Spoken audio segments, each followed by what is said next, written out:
Oh God! Can I not save one from the pitiless wave? Is all that we see or seem but a dream within a dream? According to the poet, this world and all existing life is an illusion of sorts. As reality doesn't exist, philosophers refer to it as dream argument and dream hypothesis. What? What an interesting lesson! By the way, look at how there's a ray of sunshine coming through the curtains. That's so pretty. This kind of weather indeed puts you in such a dreamy mood, huh? Yeah, right. But remember, there is no rose without thorns.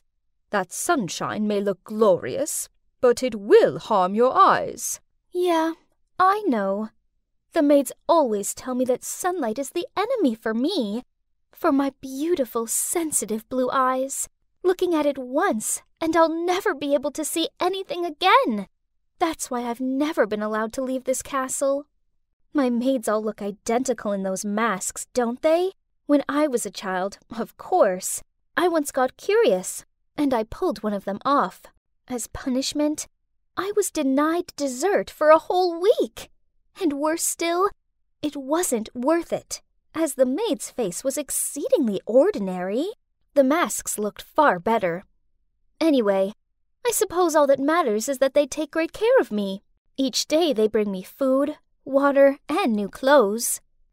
I was sipping my leek and potato soup when I heard a scream. "Let me out!" Curious, I went and hid in a corner and saw two maids attempting to lock the screaming girl into a room. I've never seen that girl in this castle before. I wonder if she's from the outside world. Poor her. It looks like she can't control herself. The world out there is scary. Perhaps it has sent her into madness. It's much safer here in the castle. I can play all day, paint, knit, and read. Oh, how peaceful. But I still couldn't stop thinking about that poor girl. I wonder what will happen to her. The screaming didn't stop, and my curiosity got the best of me, so I snuck into the girl's room. Shh! Stop screaming! No one is listening. Who are you? My name is Mistress. What's yours? Mistress isn't a name. Are you stupid? It's just a name. Everybody here calls me that. This girl was so stubborn. She seemed to be wary of everything.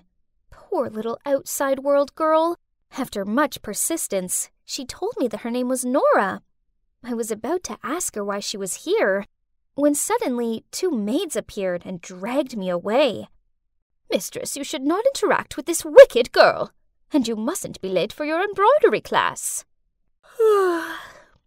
It was nice to finally get to talk to a girl my own age, and I must admit that given her brash nature, I found Nora rather interesting. During class, I kept thinking about how I could sneak out and see her again. Ah! Ouch! That annoying girl's screaming made me prick my finger. I ran out to check on her, but the maids immediately blocked my way. Perhaps I could talk some sense into her. Trust me, the last time I spoke to her, she was acting totally normal. The desperate maids exchanged looks, then let me go to her. As predicted, when I approached Nora, she stopped screaming. "Hey, it's Ariana. That's my real name." Screaming never works here. Just pretend you're listening to my words, then I'll help you out. The maids were quite surprised when Nora immediately calmed herself down and showed signs of following directions, so they let us be and left. We began to chat, and ever since then, the maids let me see Nora every day. She told me how before her mother died, she gave Nora an address to find her biological father, who she'd never met before. Nora's grandma helped her set up a meeting with him and took her to the meeting point. She was so nervous, but happy at the same time to finally meet her dad. And at first, he was as kind and charming as she imagined. But then unexpectedly, right after they said goodbye to her grandma, he brought Nora here and let those masked people lock her up. But you're fortunate to be here, as it's safe. No, it's not. That's just what they want you to believe. Then Nora told me about the outside world, about her friends, school, and shopping malls. Every day, she even drew me paintings of the outside world, of beautiful memories with her family, her mom who passed away, and also her dad, even though she only met him once. Family? What is that? All I'd ever known were the faceless maids. The next day when I visited Nora as usual, she suddenly told me, "Sis, we need to get out of here." "What do you mean? This is my home." "No, it's not. It's a prison. Who on earth stays inside for 14 years, huh? It's because of my eyes. I'll go blind if I go out there. My maids only want the best for me. That's why they keep me here." "Are you crazy? You've been tricked. Just think about it. Do you know who gave birth to you? And why did that person leave you with these people? Or are these people the ones who took you away from your mom? Don't you want to find out the truth?" This was my home, wasn't it? But thinking about what Nora just said, as well as the outside world that she rambled about every day, I suppose it would be interesting to experience it for myself. I'd just have to try my best to protect my eyes. So, I snuck into the housekeeper's room and stole the front door key. As we approached the main hall leading to the door, we saw a masked woman standing by a man. In his arms was a young girl, deep asleep. Huh? That's my dad. What? Did he come to pick you up or something? Don't you see that they're all in the same boat? And she's the ringleader. I peered closer at them and spotted the masked woman's silver hair and luxurious dress. Isn't that my tester? She lives in the Grand Suite and visits me weekly to assess my learning and etiquette. "Mom, how are you going to handle this case?" "Just leave her in the empty room at the end of the hallway. As for Nora, I think she'll settle in properly in a week or so. Then we can start her etiquette and culture lessons." "Which Nora?" "Ah, I remember. Besides, you should restrict yourself a bit. Ariana, Nora, and now this child? Don't let the list of your illegitimate children be as long as your arm. Then you can just throw them away somewhere. Why bother raising them? They are my grandchildren, after all. They can't end up like those street rats. And who knows? They may become useful. But this has to be the last one. We can't risk Laura finding out about us. It would ruin our family's affluent name. Do you understand?" "I know, but fear not, as my wife is kind and foolish. She is completely clueless to these matters, thanks to your smart move." So, we were this heartless man's illegitimate children? And because of his deceit, he was forcing us to live in darkness? I don't want to be locked up and lied to any longer. We needed to escape. From then on, Nora kept her act up and behaved like an angel, which eventually led to us being allowed to study together. And today is the day. "Ariana is having a convulsion! We must take her to the hospital as soon as possible!" However, the maids called the doctor to come round here instead. No! The plan was to escape when we were taken outside. If the doctor came here, he'd discover that my rashes were painted on and our plan would be disclosed. Okay, plan B. I was still lying on the bed playing the whole role of a patient, while Nora locked the door of the room and went to the bathroom screaming. "Help! There's a giant spider in here!" As expected, the doctor went to check. Then Nora immediately locked him in.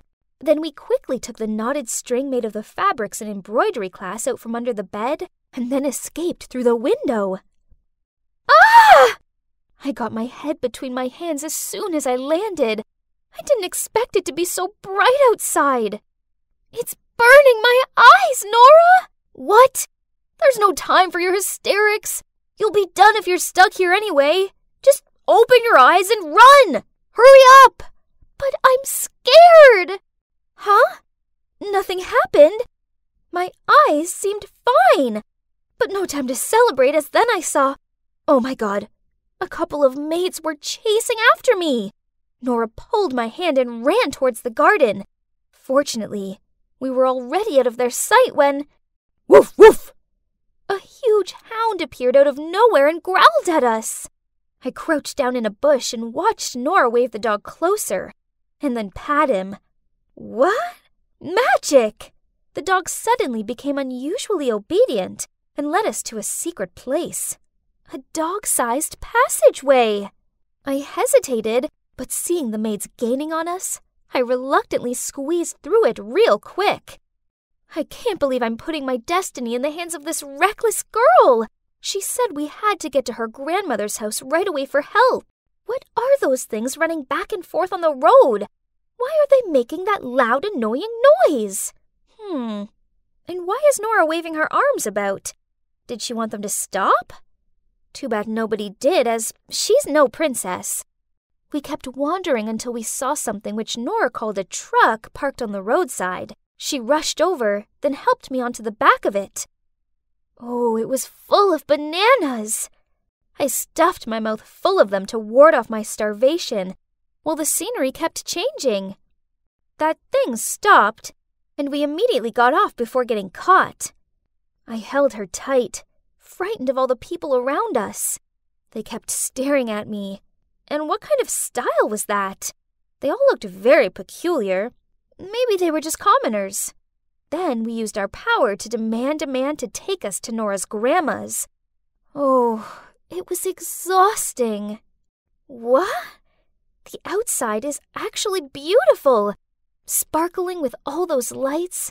And there are exhibitions of everything in the world, such as food, toys, flowers, and even creatures. Yes, everything! But the most important thing was that my eyes didn't get sore looking at those shiny things at all. Nora's grandma seems kind, but her home is full of the strangest of items. While Nora told her what had happened, I found myself bewitched by the talking black box on the wall. Suddenly, Nora's grandma led us to her far smaller truck and took us to somewhere called the Cops. They all wore these same funny outfits and bombarded us with dozens of confusing questions. And what exactly is an ID card? A few days later, there was news that the cops had caught my so-called dad, grandma, and maids also. As predicted, he was a womanizer, so when his lovers asked him to support his children, he was so afraid that his wife would find out that he took these children and locked them away in the castle. They're currently awaiting something called a trial, which Nora says is where bad people get their comeuppance. Whoa! The world outside is so busy. I didn't realize there'd be so many unmasked faces. And that strange talking box still startles me, especially when someone is holding a weapon. Nora says when I've adjusted to my new life a little more, I'll start school with her. And one day I'll even learn how to drive one of those smaller trucks.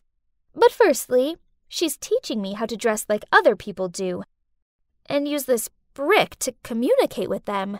This world is puzzling, but I'm sure with Nora's help, I'll soon find my feet. Even if it's just so I can learn how to reply to my dashing neighbor. This? Or this one? Ugh, this is such an impossible decision. It's my senior year, so I wanted this last prom to be the most memorable. I wonder which guy will ask me to prom first. Adam's cute, but he's so hot and cold with me. Then there's Devin, the school's hottest swimmer. Oh, and I also heard rumors that Ethan, the most popular jock in school, was planning to ask me to prom at the next baseball game. My buzzing phone broke me from my thoughts. It was a message from my friend Donna saying, "Phoebe, have you seen the news? Lockdown starts tomorrow!" Oh my God, this couldn't be legit. Could it? What about prom? Then I received another message from the prom committee. Due to the current rule changes, unfortunately, prom's been cancelled. No! Unbelievable! My prom! It was another message. Geez, I was getting sick of them. I hoped it would be Donna telling me this was all a joke and prom wasn't cancelled, but no. I glanced at it and saw a text message from Jacob, a classmate I never spoke to. That's weird. Curious, I opened the message.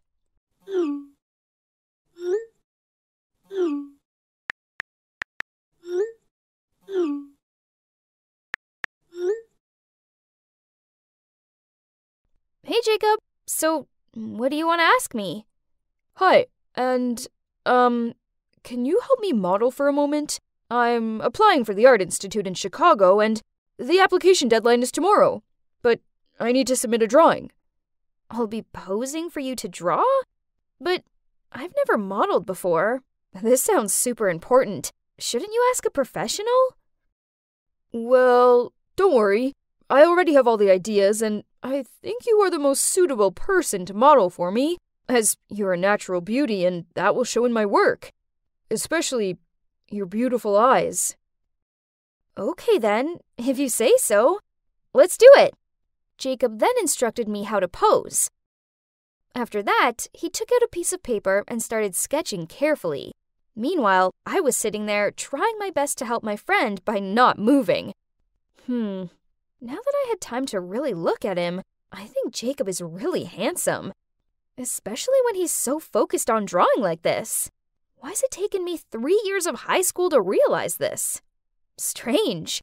How can such a good-looking guy be pretty much invisible in my class? Maybe it's because he's a little on the shy side? Done! What do you think? Wow! You're so talented! I like it. I like it a lot. Really? When can we meet again? I'll give you this drawing. Oh, I thought you were going to send it with your college application. Give me a sec. Just like that, he disappeared from the screen without even answering my question. After a while, Jacob returned with a picture frame in his hand. Then he put the picture he'd just drawn of me in it and hung it up in his room. In the meantime, I'll hang it here, so it's safe and, well, I get to, see you every day. Why did he say it like that? He's totally making me blush by now. What about your college application? Actually, I submitted them already. So, you tricked me? I'm sorry, it's not like that.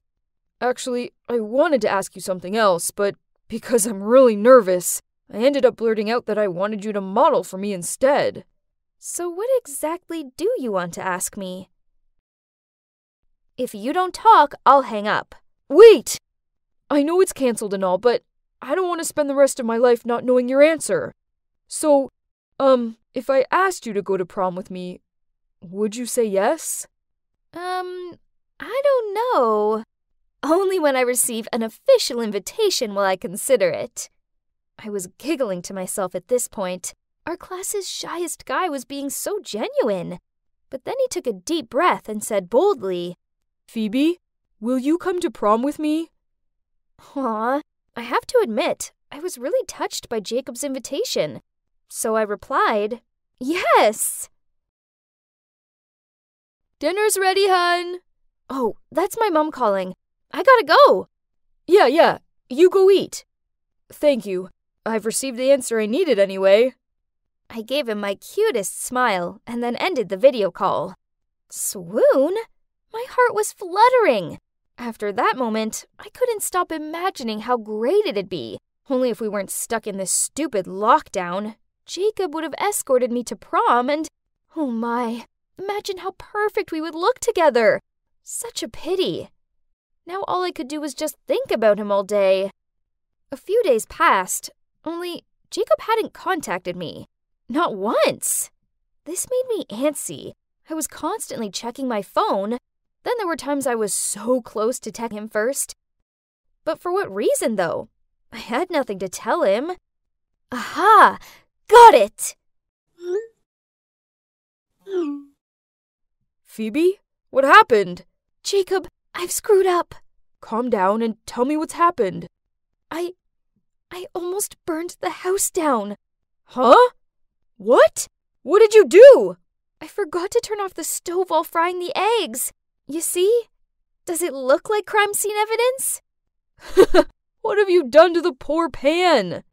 That worked a treat, as after that, we video chatted almost every day and talked about all kinds of things, from our dreams for the future to our favorite puddings. On the one rare day we didn't chat, I felt myself feeling restless. Is it possible that I was lovesick? One time, while I was standing in the garden talking to Jacob, Nancy, my gossipy sister, caught me. Expectedly, during dinner that night, Nancy told my mother that I had a boyfriend. Ugh, what a snitch. Why did my mother give birth to me and her as well? Fine. And FYI, my mom is one of those super strict types of parents. Phoebe, what did I tell you? Before graduation, you can't date. Mom put her fork down and gave me a serious look. But we're just friends. No buts. From now on, focus on studying and stop contacting him. Understand? Annoyed, I stormed off to my room. That night, I couldn't sleep a wink. I longed to hear Jacob's voice so badly. I missed him. Then, at midnight, I somehow ended up picking up my phone and texting him. I know it's late, but are you awake? I'm so stupid.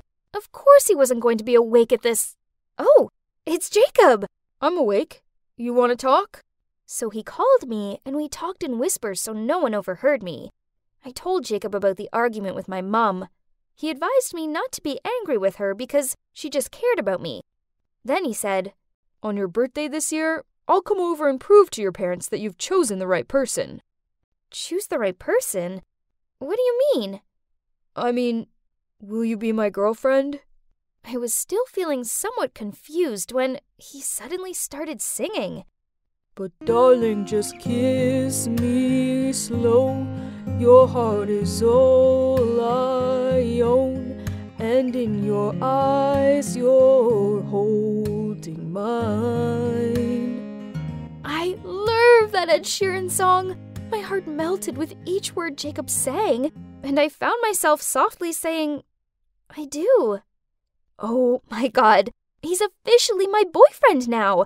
This was so exciting. I just wish I was back at school to show him off. We secretly chatted every day, and he was the ray of light in my boring days during the lockdown. But then one day, he didn't reply. I didn't think much of it at first. You know, maybe he was busy drawing or something. But then, when the day was coming to an end, and I still hadn't received a reply from him, I started to freak out. Was he sick? Only at past midnight, he finally messaged me. I'm sorry. I feel kinda down today, so I couldn't talk to you. Oh no, why was he so sad? Hearing this, I couldn't be patient anymore.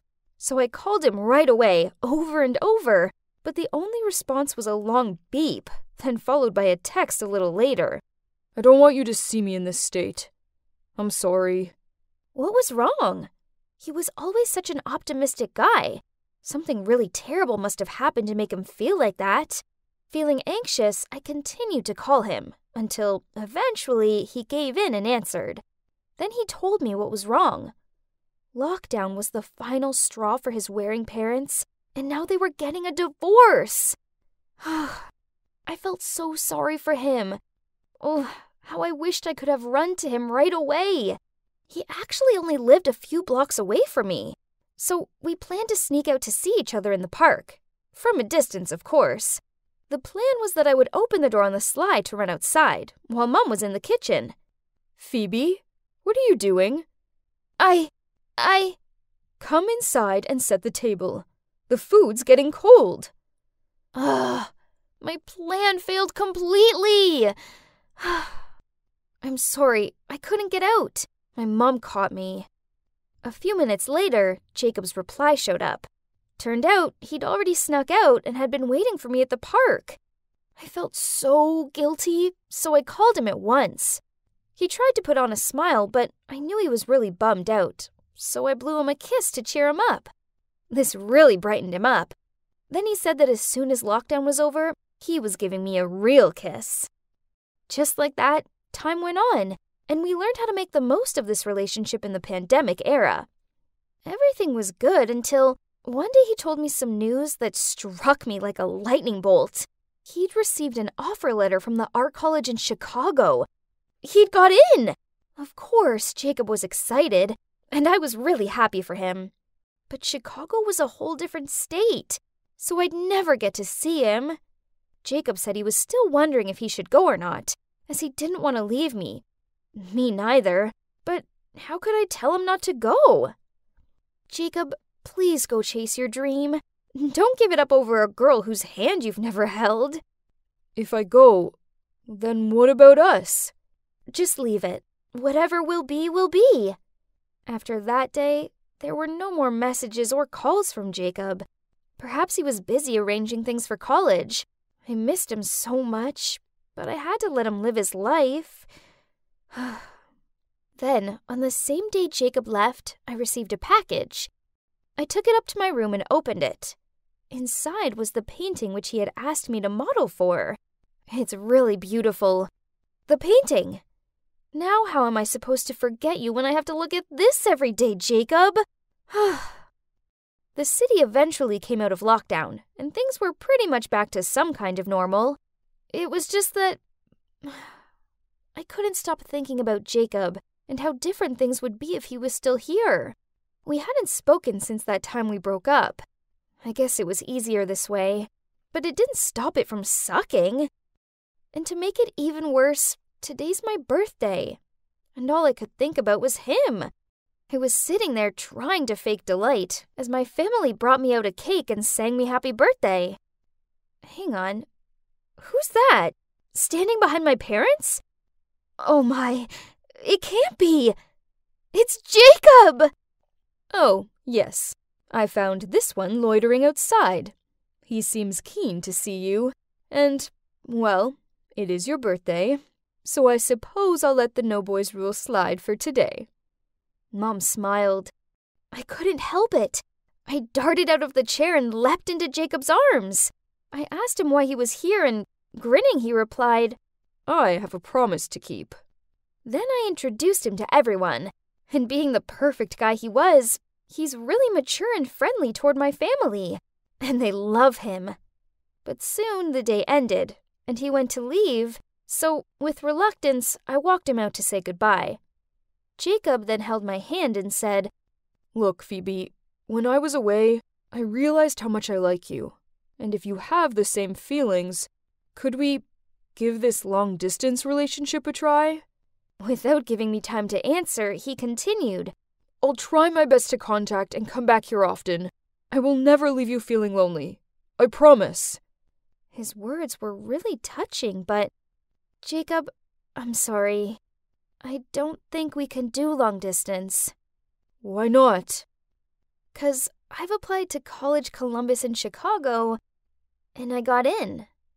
We're gonna be neighbors!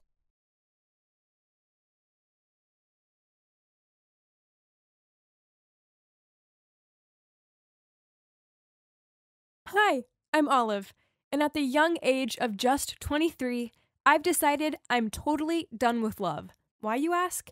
Well, because all men are jerks, liars, and fraudsters.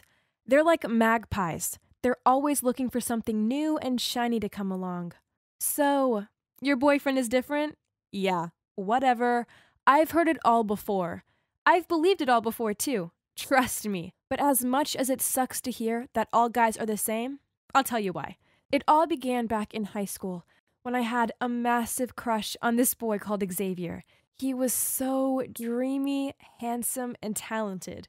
We bonded over our love for music, and we were in the same school choir together. Every musician has a muse, right? I believed that I was Xavier's only muse, and no one could replace me. In my eyes, he could do nothing wrong. Being around him filled me with butterflies, and I couldn't wait to go to college with him and share my life with him. But then, I caught him in the music room, kissing some other girl. I felt so broken and ran off. I just didn't understand how a boy who I thought cared about me could hurt me so badly. I turned into a zombie version of myself. I could barely eat anything, and I refused to go to school as there's no way I could face seeing him with her. In the end, my mom was so concerned about me that she let me change schools.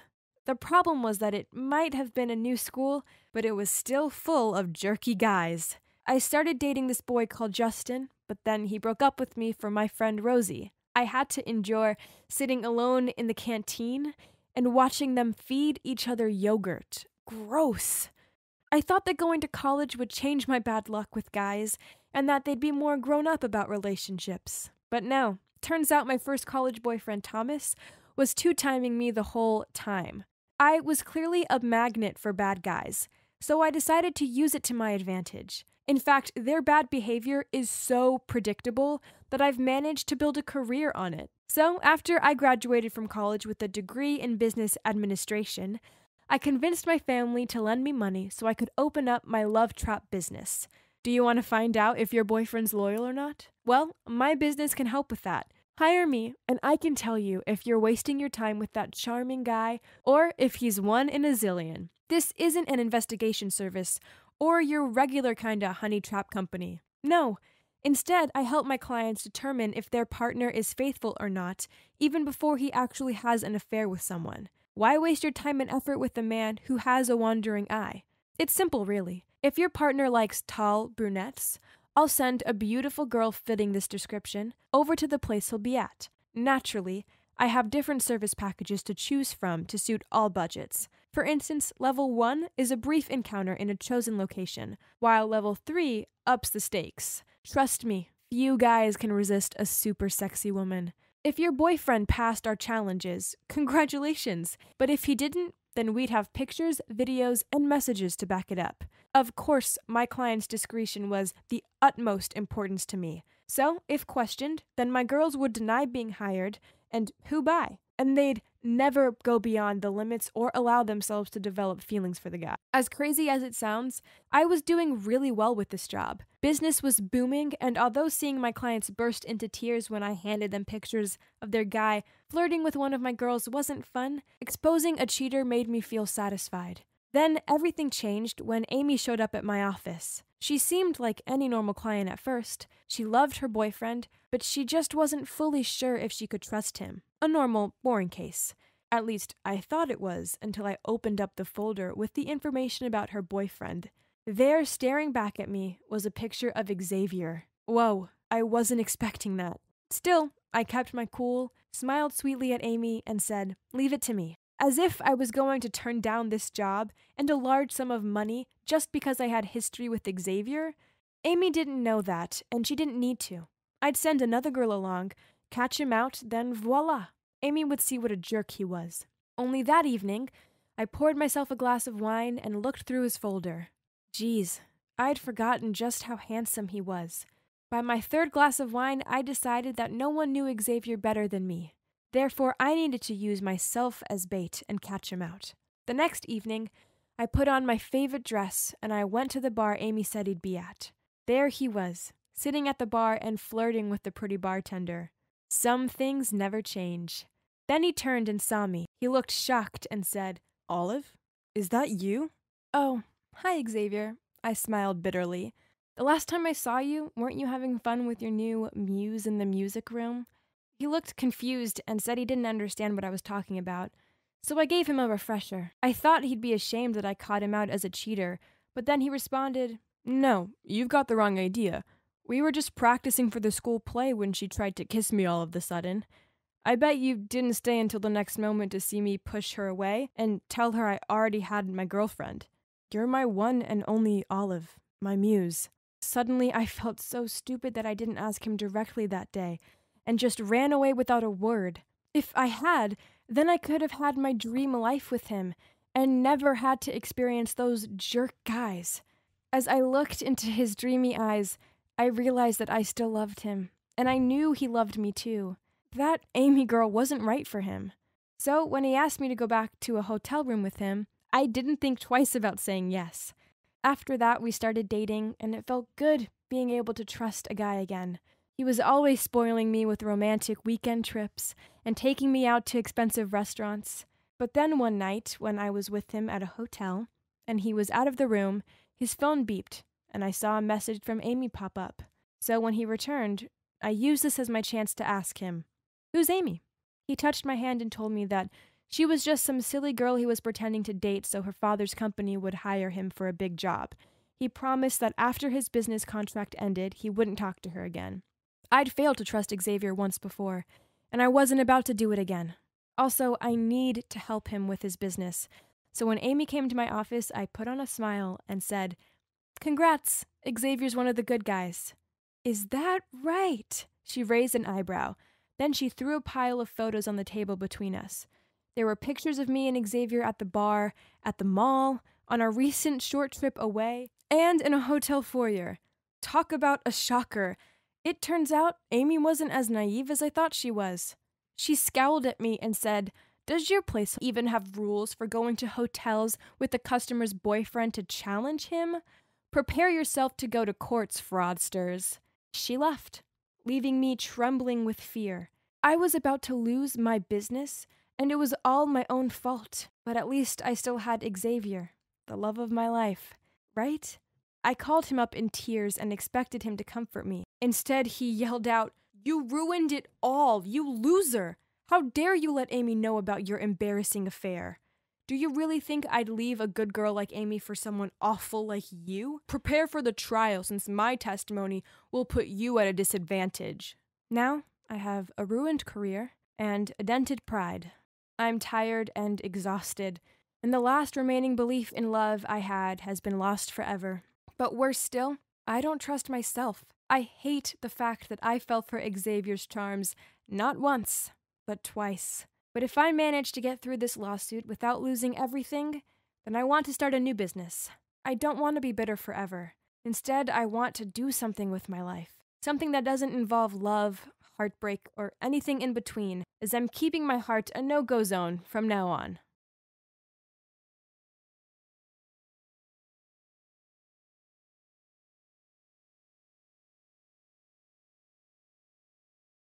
Hi everyone, I'm Amanda, and I'm 17 years old. This is a story about how I fell in love with my adoptive dad and the crazy things I discovered because of it. I need to be honest, as I've not had the easiest life, so when I fell in love with him, I probably wasn't thinking straight. My childhood was tough, as it was just me and my mom, and we lived in a slum in the city. My mom was pretty irritable, and she always took it out on me when she'd had too much to drink. I got used to it quickly, and hardly even cried when she did this. I just thought it was normal to be treated like this. But when I was 7, my mom got arrested for fraud and drug use, and she got sentenced to 10 years in prison. I'll never forget the moment the police broke our door down and took my mom away. It was late at night, and I just screamed and cried. All I had was my mom. Without her, I was nobody. Even though she hurt me when she was drunk, she was still my mom, and I loved her so much,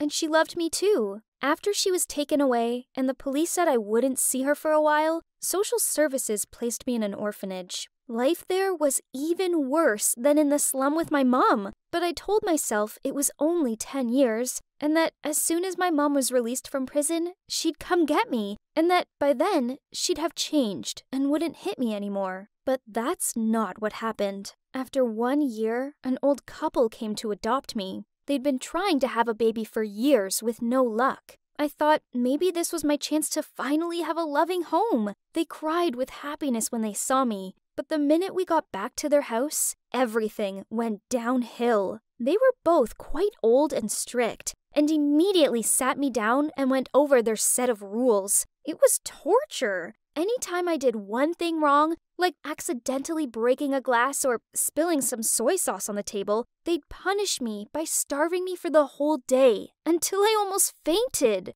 After 3 months of this, they took me back to the orphanage and complained that I was a spoiled little brat with no manners. To be honest though, I was relieved. They were old and grumpy, and we clearly weren't well suited. Years passed by, and when I was 12, I was adopted by another family who ran a small restaurant. I stupidly thought it would be better this time, and at first it was. But pretty soon, they started making me help out in the restaurant, doing all their chores and even the housework at home. I very quickly realized they'd basically just adopted me so I could be their maid. But there was one nice thing about this family, their son. His name was Jose, and he was 2 years older than me. Unlike his parents, he was actually super kind. He would often steal food from me from the kitchen and even helped me finish the chores. But one time, his mom saw Jose helping me and thought I'd forced him into it. She was so angry at me, she took me straight back to the orphanage.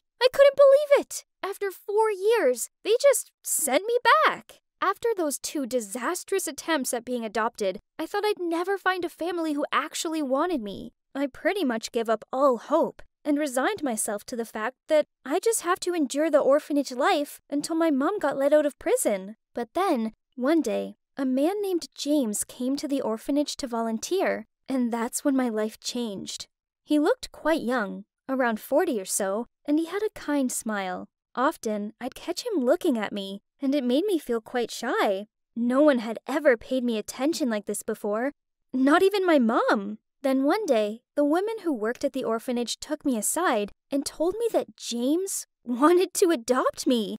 I told them I wasn't interested, and then I went to my room. Honestly, I was sick and tired of these foster families who just used me. I didn't want to go through that again. The next day, I was sitting on the swing in the garden of the orphanage when James came over. I got up off the swing and was about to leave when he asked if we could sit and talk a little bit. I was really hesitant, but he had such a kind face, and I felt bad being rude. He then showed me a photo of a woman and a child, and I couldn't believe how much the child looked like me when I was younger. He told me that they were his wife and his daughter, but that they had died in a car accident 8 months ago, and that he still couldn't get over the loss. So he'd been coming to the orphanage to volunteer, and now he felt ready to adopt someone. Then he looked at me and said, "As soon as I saw you, Amanda, I knew you were the one I wanted to adopt." I didn't know what to say. I felt so sorry for him, and I knew what it felt like to experience loss.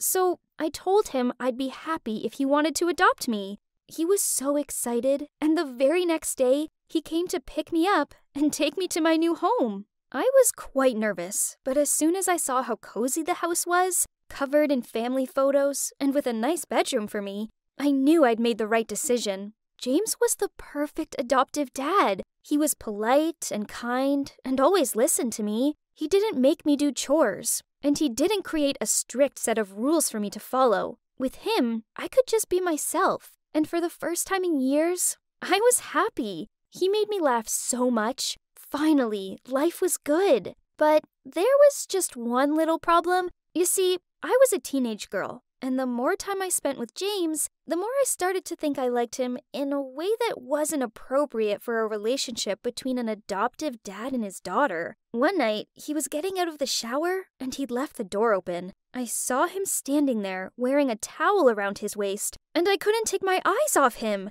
I knew it was wrong to be looking, but I just couldn't stop. Then one day, he was doing some gardening, and he hurt his back. I offered to give him a massage, and he was so grateful. As I rubbed his back with oil, he said to me, "Oh, Amanda, your hands are so soft. I haven't felt so comfortable in a long time."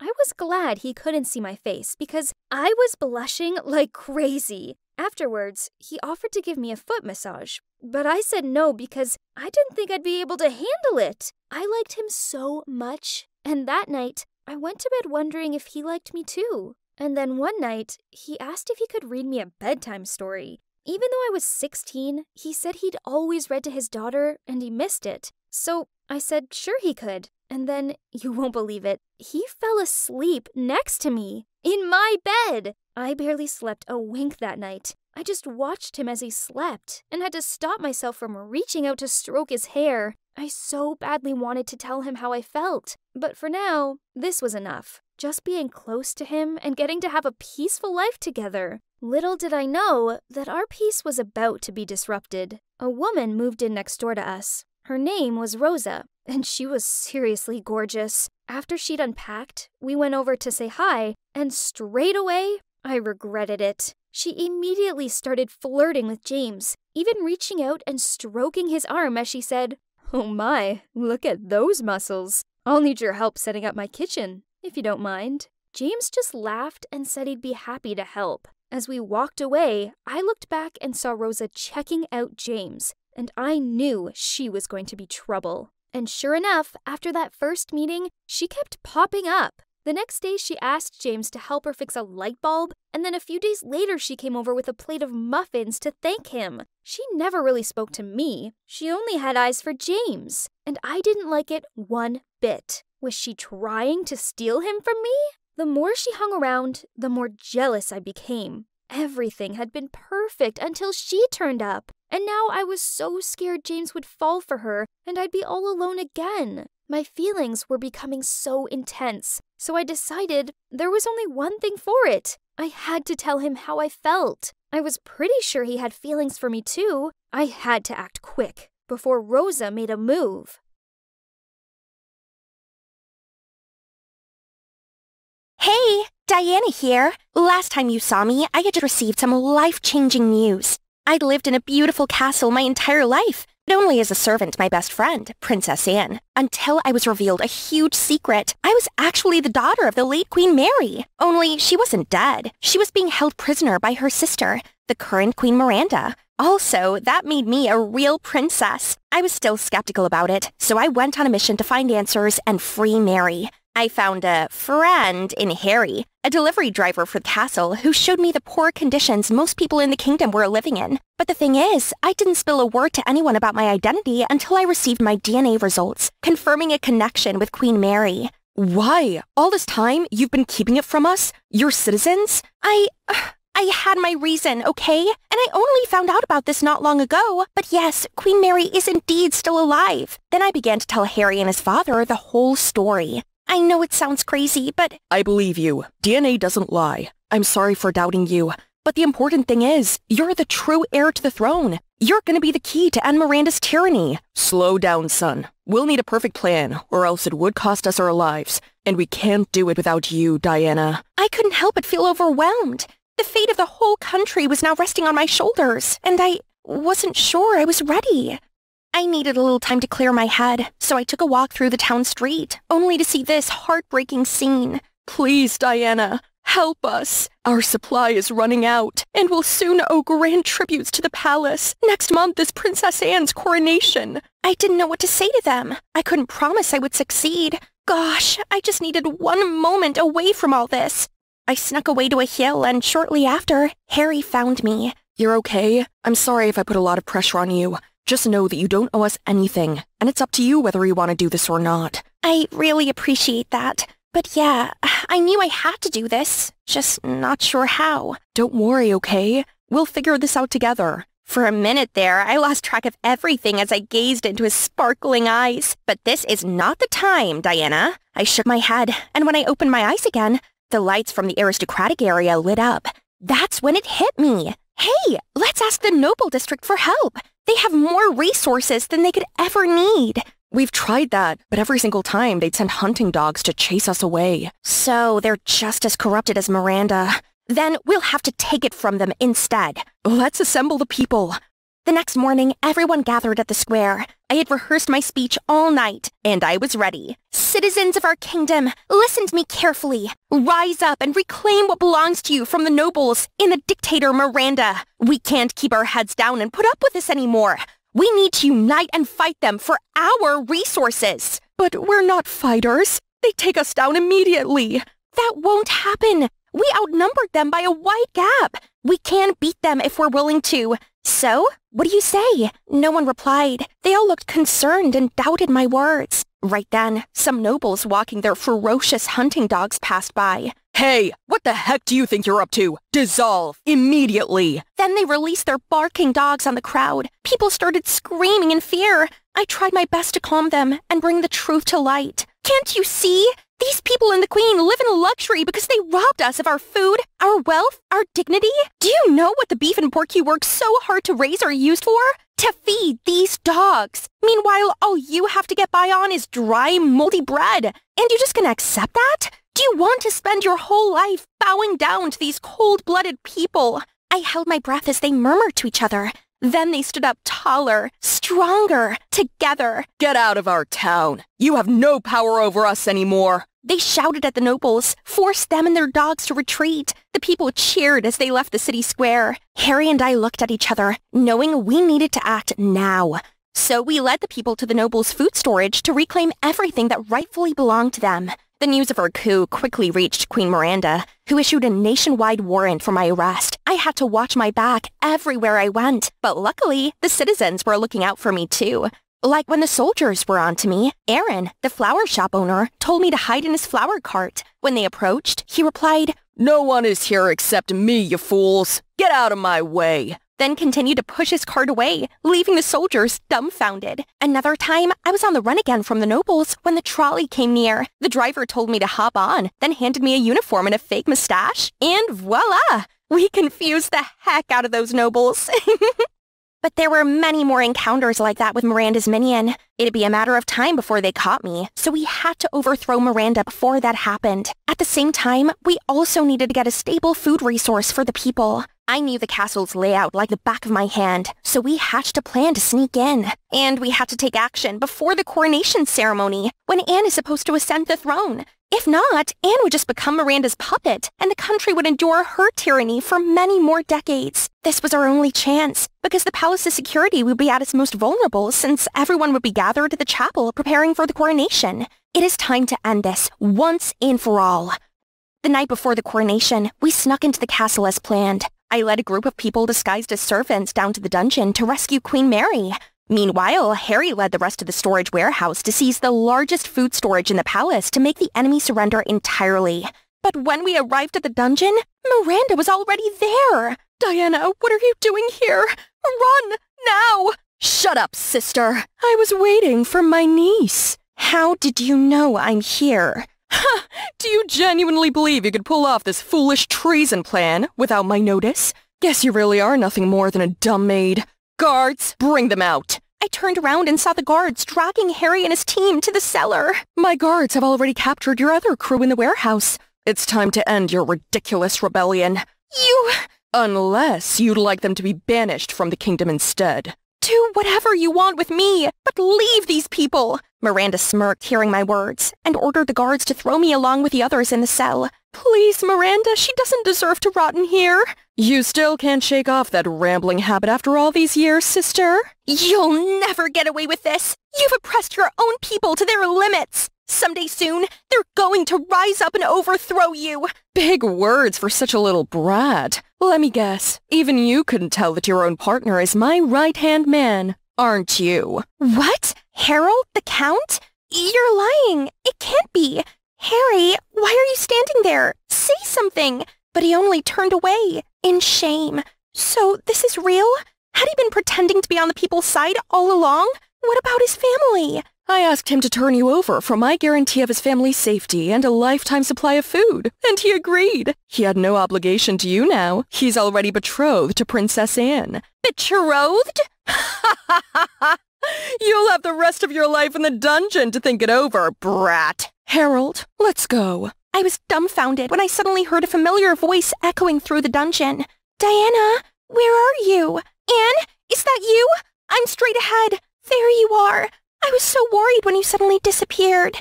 I'm sorry I couldn't tell you everything. It's okay. I just heard the whole thing since I followed the guards who dragged Harold down here. But don't you worry, I can plead to my mother to release you, under the condition that you and your mom leave the country and never return. Why? You don't really think you can stand against my mom, do you? There's no end to this, Diana. I know, but with your help, we might be able to turn things around. We have to fight for what we believe in, Anne. You still want a simple life and open a bakery, right? This is your chance. But she's my mother. How could I turn against her? Please, Diana, just listen to me. No, Anne. I can't do that to all the people who are suffering out there. We'd rather stand here forever than be free and act like Miranda didn't commit all her crimes. I guess, from now on, we go our separate ways. Goodbye, Anne. Anne burst out crying and left. I slumped at the corner of the dead silent cell. What was I thinking? That I could make a change? And now I had failed everyone. Queen Mary, Stella, Harold, Anne, and everyone else. I don't think I could do this anymore. Don't cry now, dear. This isn't the end. I don't even know anymore. There's no way out. Harry must have known I could never succeed. So he switched sides, right? So did Anne. No, they might have had their reasons, but they did what they did, and it's not your fault. I know it's hard, but you need to get it together. This is not the time to show weakness. As much as I didn't think I could, I was determined to try. Early the next morning, another group, led by Harold's father, unexpectedly showed up for mine and Queen Mary's rescue. How did you know we were here? Harry contacted me last night and asked for help.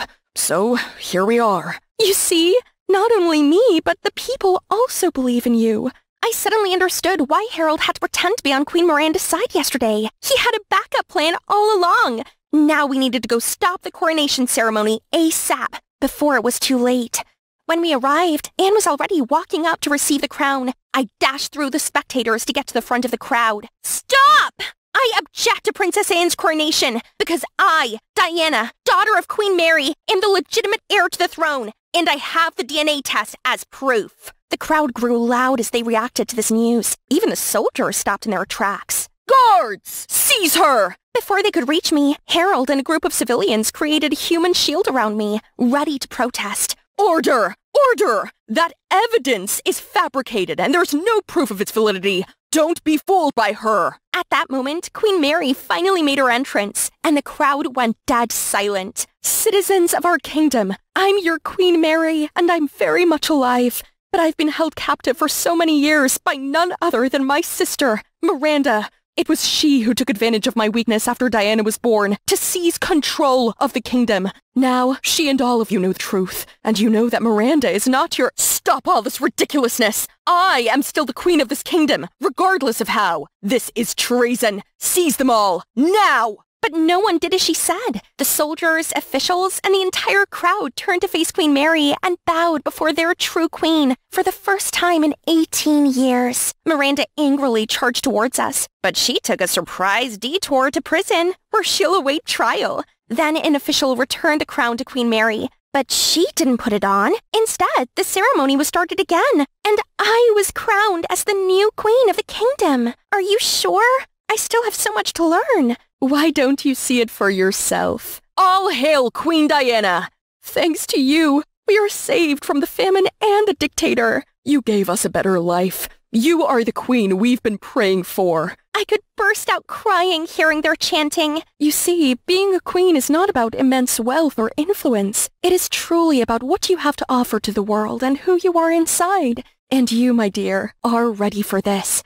Thank you. I'll try my best to live up to your legacy, Mom. I gave her the biggest hug as the crowd cheered on. And so, I officially became the queen. My first order of duty was to return what rightfully belonged to the people. I promised myself that from now on, no one will suffer under my rule. As the people gathered their things, Harold came wanting to talk, and we left for somewhere private. Diana, I want to be honest with you. I originally became a royal official because I wanted to change Miranda's mind and help the people, but no one took me seriously. They said I should know my place and be grateful that a commoner like me landed a place among the nobility. They even forced me to be the one who delivered the tributes from the people to the castle. It made me sick. But the moment I met you, I felt joy and happiness, the kind that I hadn't felt for a while now. I didn't want to accept the truth that I was betrothed to Anne. I just wanted to be with you. I didn't know you feel that way. Mom told me you like me and want to be with me, and she'll let us be after I was sent the throne. Anne! I'm sorry to say this, Princess Anne, but your mother has been deceiving you. I was only engaged to you by her force, not my own will. I deeply regret disappointing your feelings. I'd never expected my first love would end like this, but I'm glad for you, Diana. You two have my blessing. Oh, Anne, I never meant to hurt you. No, this will be good for me.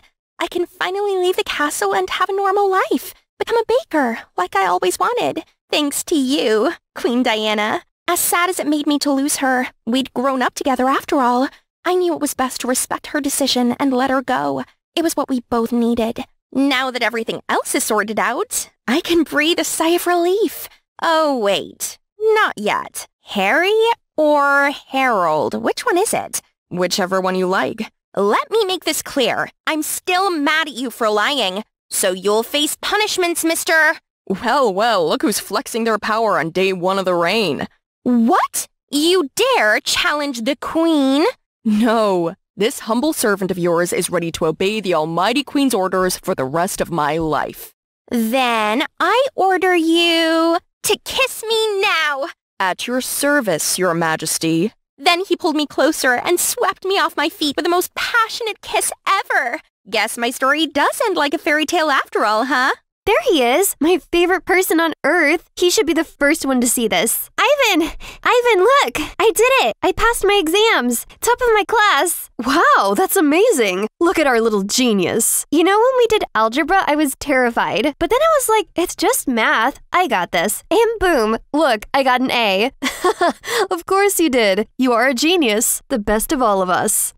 Man, I am hungry. I will sweep this side so we can go home sooner. My sister is a genius, genius. You are literally the worst singer ever. After that, we hurried home and searched for something to fill up our growling stomachs. Uh-oh, looks like Mom left arepas in the fridge. You know I hate that. It's yucky. 1, never say food is yucky. A simple, I don't like it, works best. 2, I got a bonus at work today. Come on, I will buy you a chorizo burger. Eee! Chorizo burger? Wait, but you need to save your bonus for... Forget about that. Tonight we celebrate, mi amor. Yay! Hey everyone, my name is Mirabel, and I'm from Colombia. This is my amazing brother Ivan. Together, we're the greatest team ever. Our mom worked long hours as the mayor's clerk for barely enough money. And even though my brother helped with the money he made from menial jobs around the town, we never had enough. But Ivan was full of ideas to help us forget what we lacked. I am so cold. Our radiator is broken. Mom called and it's too expensive to repair it.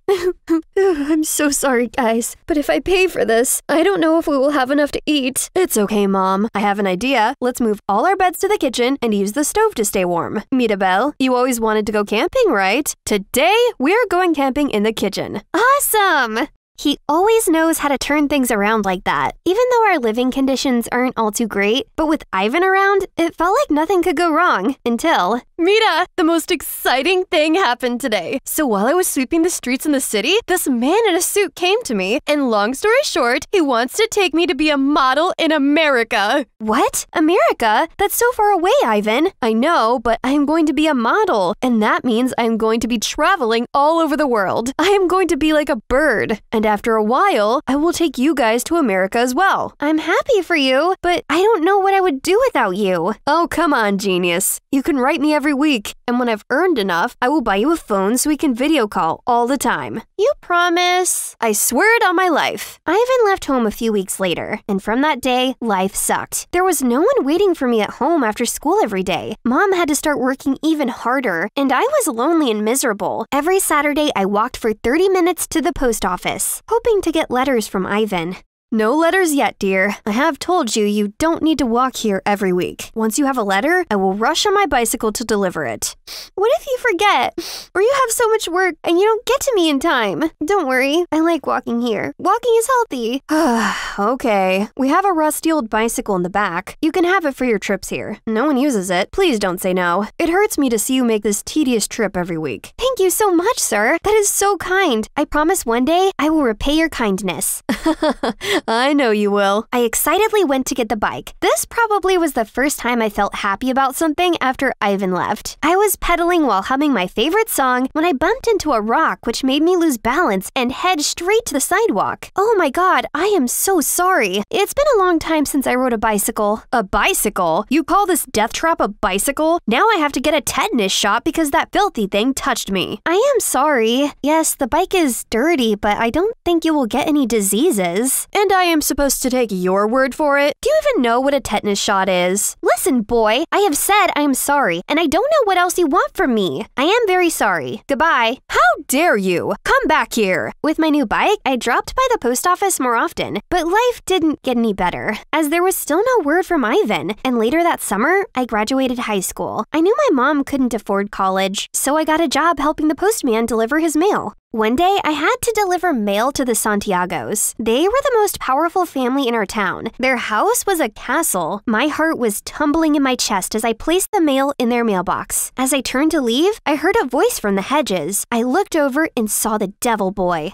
Hey, you! Aren't you the girl that hit me the other day? Why are you here? Security? Whoa, wait. I'm just doing my job. I didn't bother you one bit. Job? Oh, with that dead trap. I can't just let you go off and hurt another another innocent person. Get over here and directly hand me my mail. I was confused, but hey, it's the Santiagos. I better do what any of them say. So I stepped into their yard and met this smug Diego. But that's not all. After that, he still wouldn't let me leave. That whole afternoon, he made me judge his paintings, give him recommendations for dinner, pick a name for his new pet, etc. Weird stuff. Guess rich people just get lonely sometimes.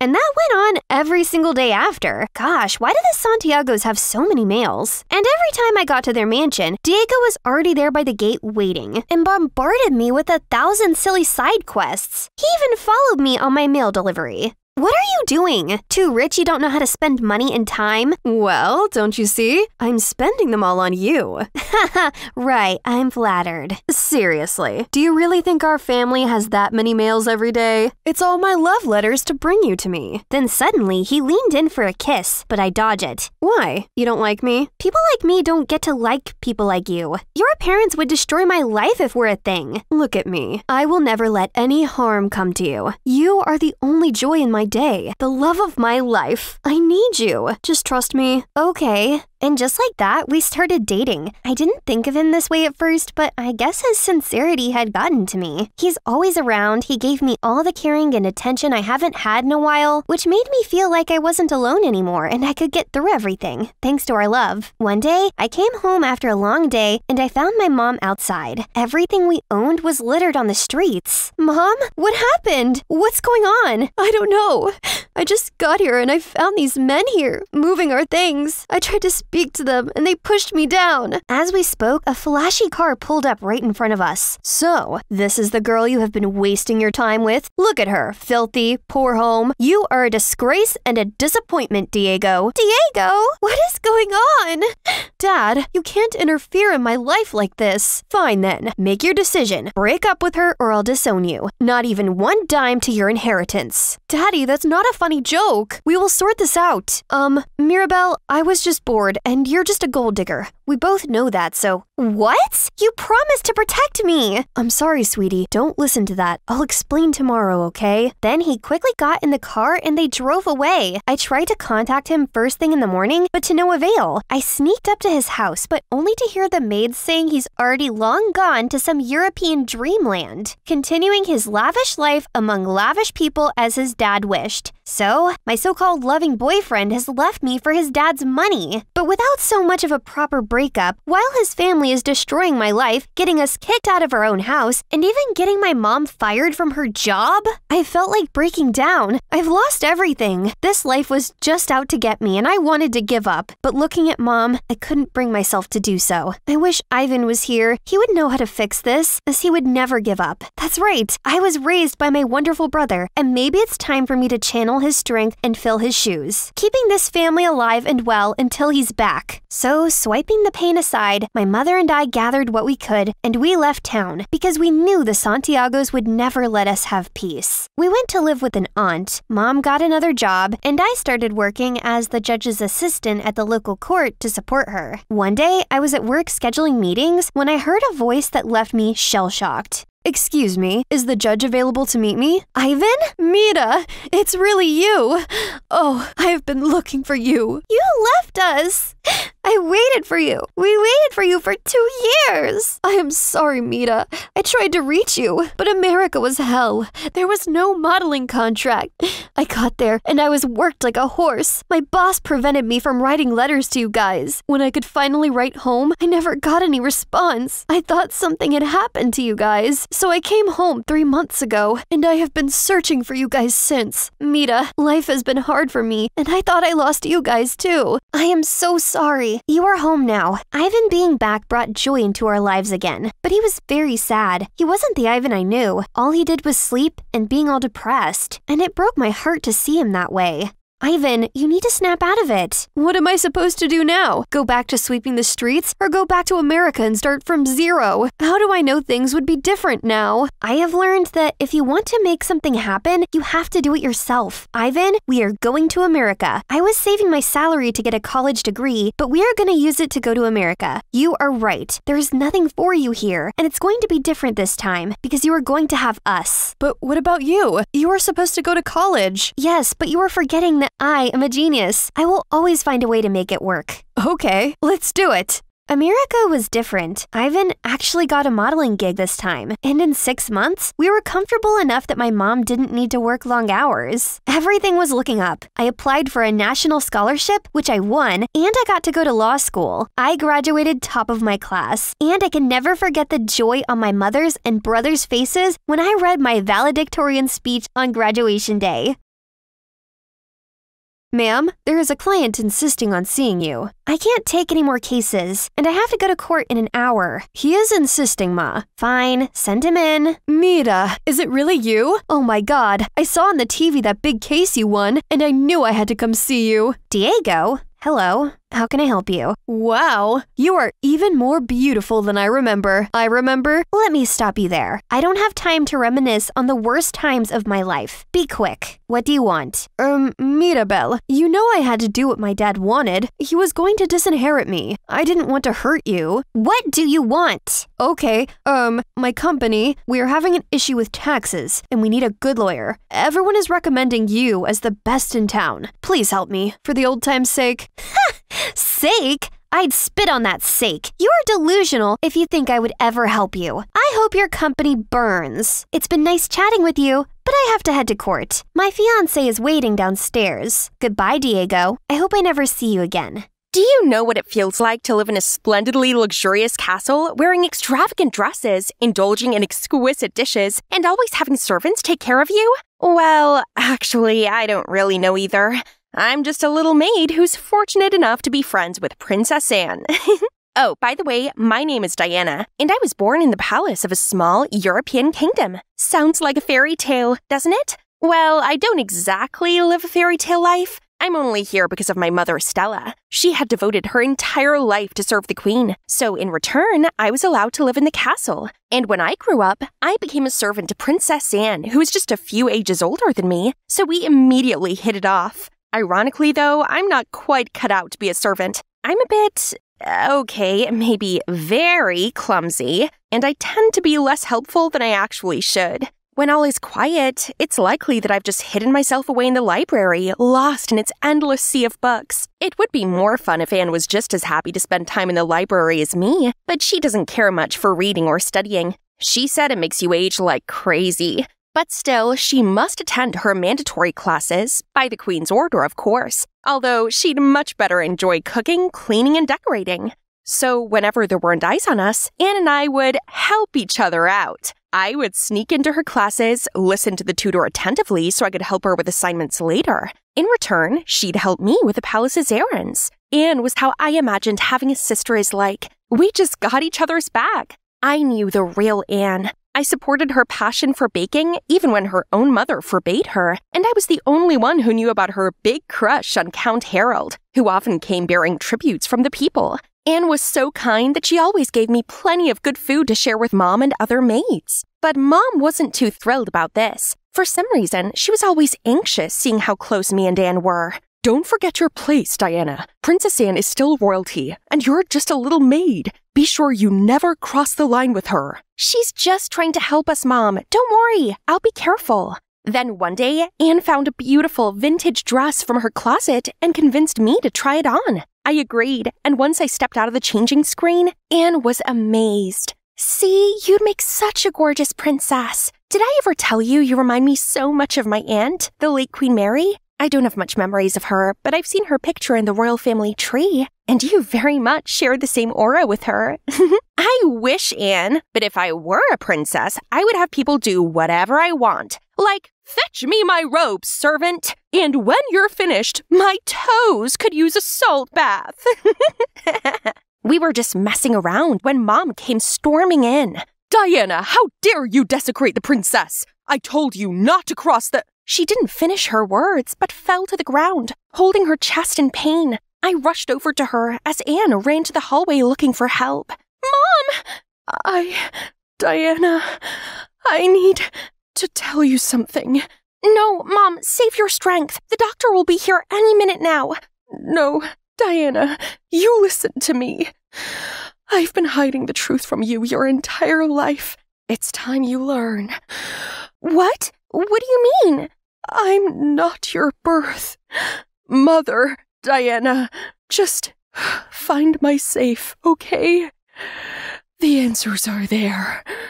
And don't tell anyone. She took one last breath before closing her eyes. The doctors rushed in, but it was too late. She had a heart attack with a pre-existing heart condition, so she didn't stand a chance. I spent the next week doing nothing except grieving my mother's passing. It didn't even bother me that we were not genetically tied. In my eyes, Stella was my mother, the only family I had. She loved and cared for me more than anyone else ever could. It hurt to even be here in her room, feeling her presence surrounding this place. But as I was going through her stuff, I accidentally stepped on a section of the floor that sounded hollow. It immediately sprung open, revealing a secret cellar underneath. The first thing I noticed was an intricate key-shaped necklace. Next to it was a letter, unveiling that this was an heirloom from my birth mother, who was none other than Queen Mary herself. Even more shockingly, she was still alive. On the day I was born, by Miranda's order, I was separated from Queen Mary, and she was held captive in the castle's dungeon. If it weren't for her pleading Miranda not to harm me, I might have been thrown into some orphanage far away. Instead, I was placed in Stella's care, as Miranda wanted to keep a close eye on me to prevent any chance of betrayal. Stella had regretted following Miranda's order ever since, as she grew to love me like her true daughter. She wanted to run away with me, but the thought of Miranda finding out and putting her family in danger stopped her. But she'd hoped that one day I'd be reunited with my mother. None of this felt real. My hands were still shaking as I held the letter. I need the answer to all my questions. I owed it to my mother to fulfill her dying wish. That night, following the instructions my mother left in her letter, I pretended to be a maid bringing food to prisoners and went down the secret tunnel. There were no guards in the large abandoned prison, only a thin, emaciated woman. Slowly and carefully, I approached her. "Are you Queen Mary?"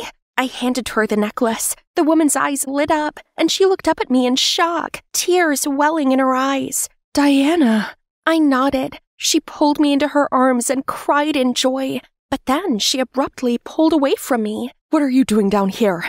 Miranda is going to find out. It's too dangerous. You need to leave." "It's okay. No one knows I'm here. They won't find me." "Still, it's too risky. My sister is an evil woman. She always wanted to be the queen. So she picked the day I was at my weakest to imprison me, subdue you, and falsely declared my demise during childbirth. That's how she eliminates any obstacles that stop her from seizing the kingdom. But Miranda will never be the queen in people's heart. She's nothing more than an oppressor, and it pains me to know she has corrupted our kingdom. But you are here now, Diana. You're the true heir to the throne. You have to stop Miranda." "Me?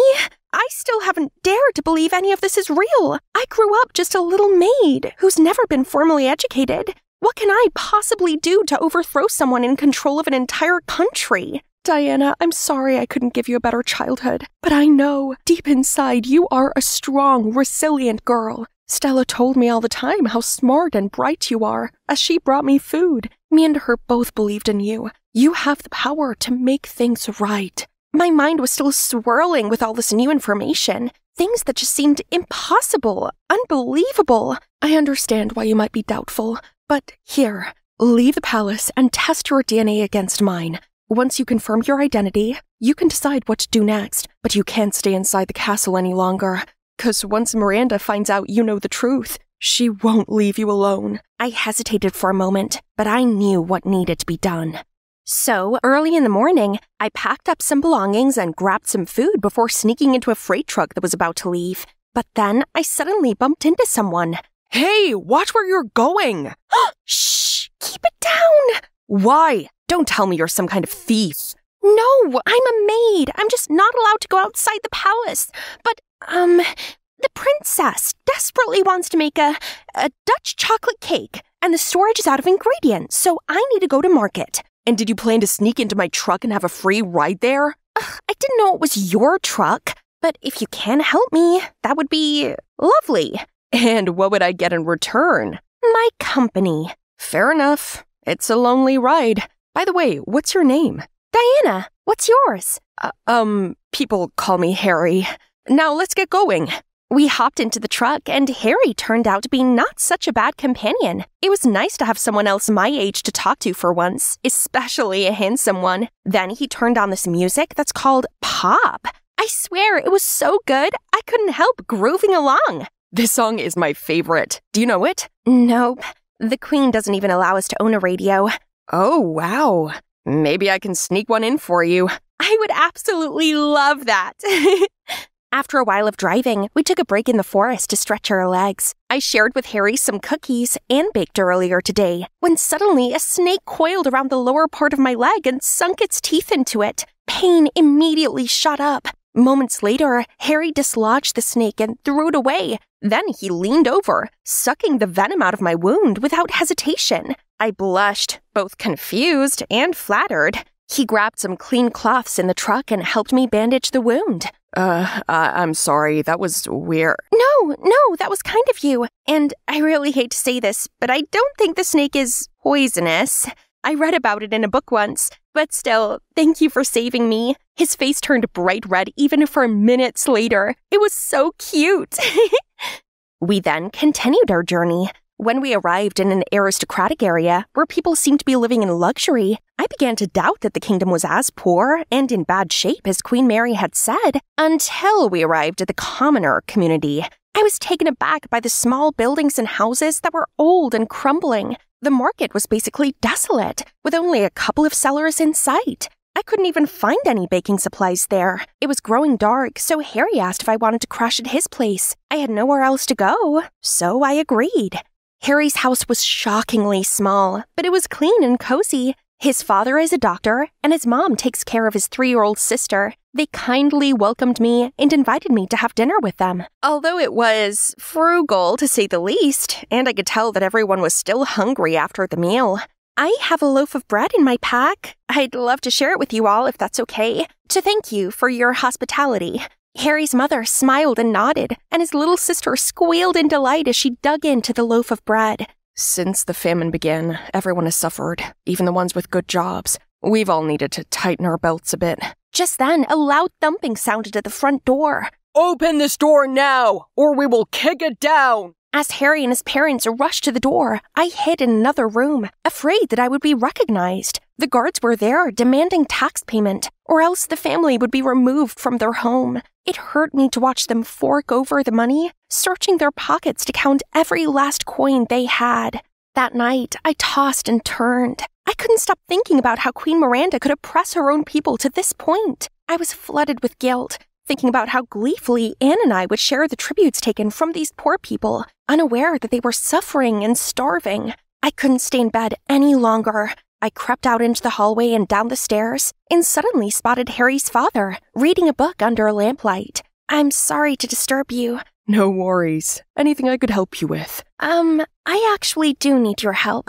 You see, I left the palace because I wanted to confirm something. If you could please compare my DNA to this person believes she's my birth mother. Sure. It might take a couple of days. That's fine, but please do not tell anyone about this. He looked confused, like he wanted to ask more questions, but seeing how reserved I was, he didn't. The next morning, I helped Harry and his mother clean up the houses of other people who couldn't pay the tax last night. The guards had ransacked a number of homes looking for the money, and now they were left starving and penniless. It couldn't go on like this. I need to find a way to feed the people first. So I came up with the idea of hunting some wild animals in the forest for food. Then I instructed each household to build a hidden cellar under the ground to store their food and keep their properties to themselves. I was so focused on the dire situation that I didn't even have time to worry about the DNA results until I received them that evening. The result shows that you and the other person are indeed related. I see. It also shows that the other DNA belongs to the late Queen Mary. May I know how this is possible? It's because Queen Mary is still alive. And if the result is true, that means I really am her daughter. At that moment, Harry unexpectedly entered the room. Jaw dropped. You're what? I and Pearl were playing our favorite, playing Disney Princess. You have to be the princess this time, Ruby.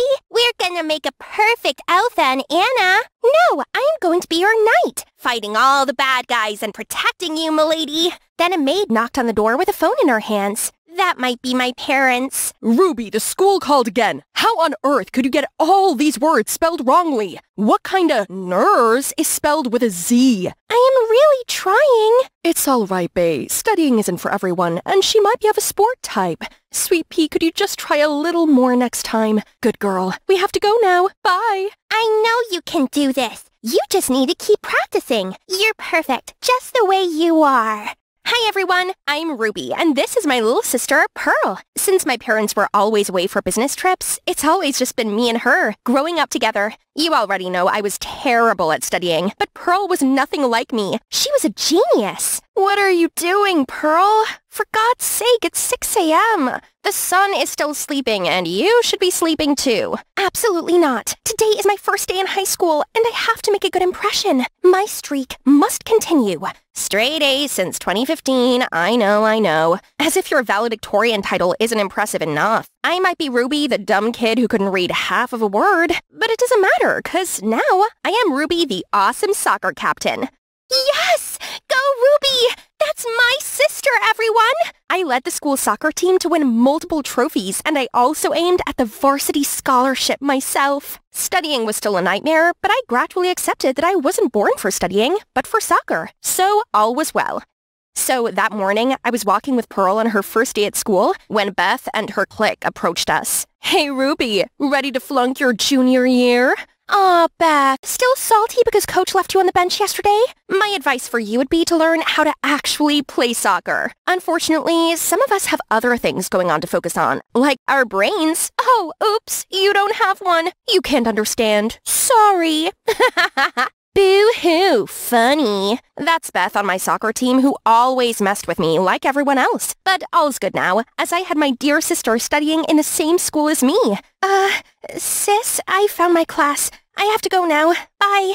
The next day at school, we had a new English teacher. Ruby Walker, could you read the summary on page 10? Oh, screwed. Oh dear, is that your thinking face? Didn't know you were capable of that. Sorry, teacher, but she can't read. You know what? My thoughts today on the book can be summarized into the classic song by the amazing Taylor Swift. So the haters gonna hate, but I'm just gonna shake. Shake it off. Just then, the entire class was in a frenzy, and everyone was singing, dancing, like they were in the Eras tour. The teacher was so upset and tried to calm everyone down, but I was sent to the principal's office immediately. First trouble in the junior, huh, Ruby? Listen, both you and I know how much you mean to the team, but unfortunately, it is not enough anymore. New district laws state that students must average at least C- to be eligible for the varsity scholarship. What? But I'm the most qualified for it. I am sorry, but until you can move grades from whatever it is right now to a C-, you're off the team to focus more on your studying. Beth is now our candidate for the scholarship, and she'll take over your place. Beth? That girl who scored just 5 goals all season when I had scored 20? The world was really getting crazy. No way was I going to watch my passion get taken away from me that easily. I'm gonna study hard. Right! I'm gonna ask Pearl to tutor me. Ah, speak of the devil. Hi, Pearl. You know her? I heard she's kicked out of the soccer team because she's too dumb. Oh, no. No. How scandalous if our valedictorian did.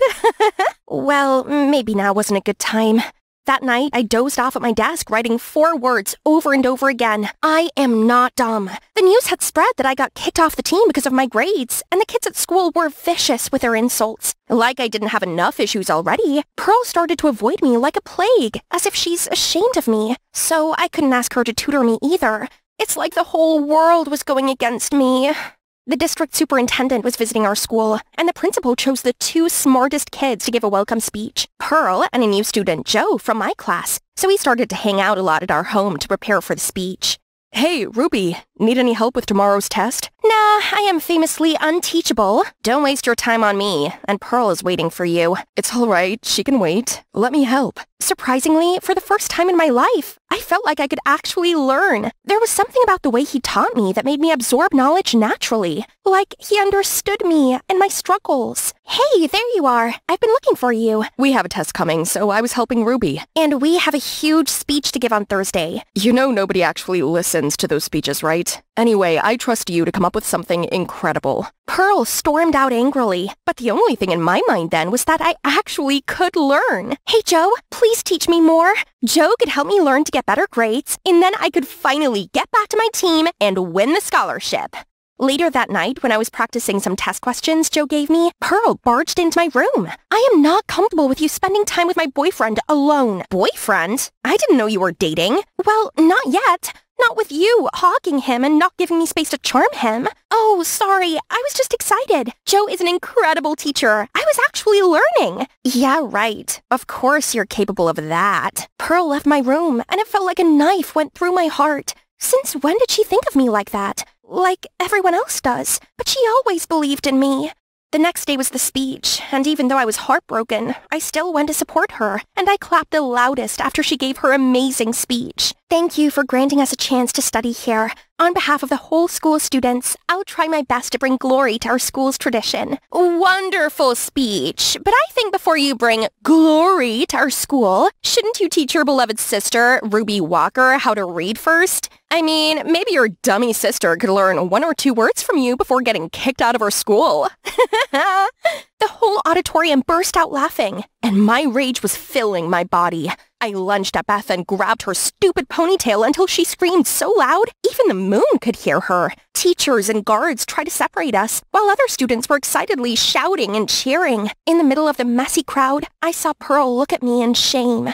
I ran to her, but she just brushed me off. It's you again. Joe isn't enough, and now you try to steal my spotlight as well. What? No, I never meant harm to you, I swear. But she didn't listen to me and angrily stormed off. I was so angry at my brain for always failing me, and at everyone. Now my dream was gone, and my dear sister hated me as well. I fell down on the bleachers and saw Beth wearing my captain's armband, gathering everyone to the morning practice. She waved at me with the widest smile. It was hard to fight the tears, so I let them fall. There you are. I was looking for you to continue our classes. I don't think we should continue our classes. Why? Pearl, she doesn't like you and I together, and she will hate me for this. Oh, I will talk to her, but this is more important. You need to get back on the pitch. But you're just wasting your time on me. I'm just an idiot who ruined others' lives. No, you're not an idiot at all. You're dyslexic, like me. I've noticed your symptoms for a while, but I wasn't so sure. But I am now.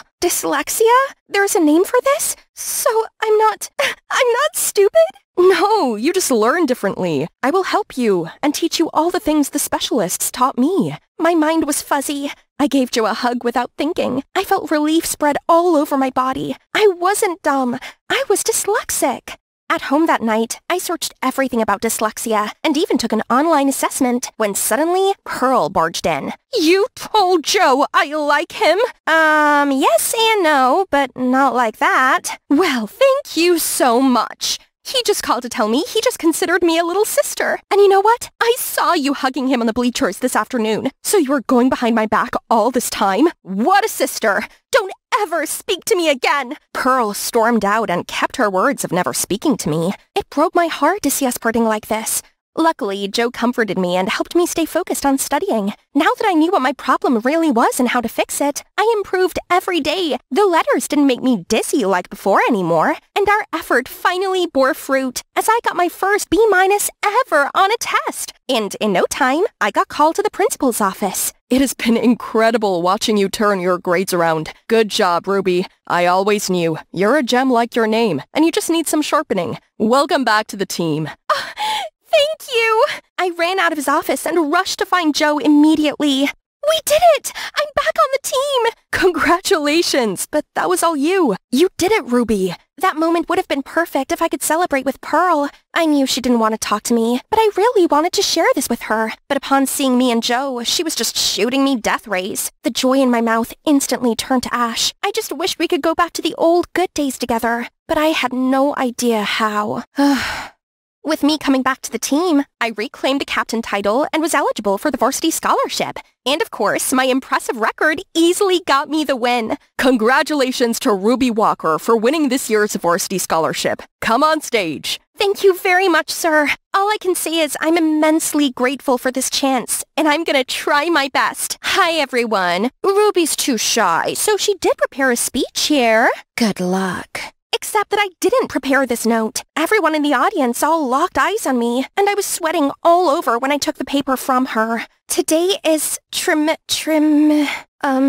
Oh, our scholarship winner just had a little problem. She just couldn't read. I hope it won't affect the scholarship much. Will it? I ran out of the hall before the tears blurred my eyesight. Joe was racing after me, but Pearl caught me first. Pearl, I don't really have time for your mocking now. No, I'm sorry. Joe told me about your dyslexia, and you should... You know?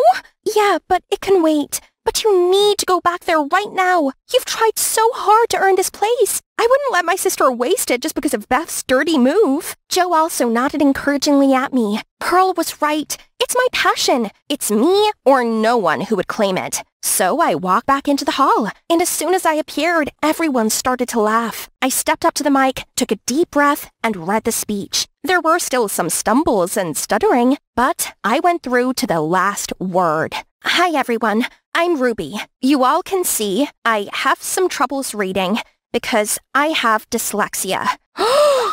All my life, I have struggled and accepted that I was stupid.